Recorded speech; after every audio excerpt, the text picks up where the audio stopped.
Here's a couple of unique tools that can help you either get the paint off your roller cover or keep it on. The roller squeegee is a round tool that slips over your roller so you can push all the excess paint off your roller.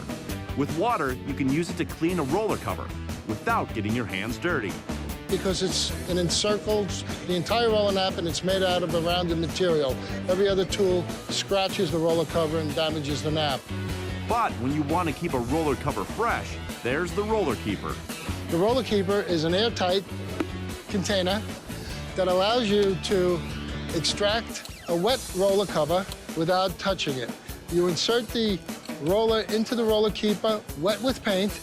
We have specially designed grips that allow you to pull the roller frame off without touching a wet roller cover.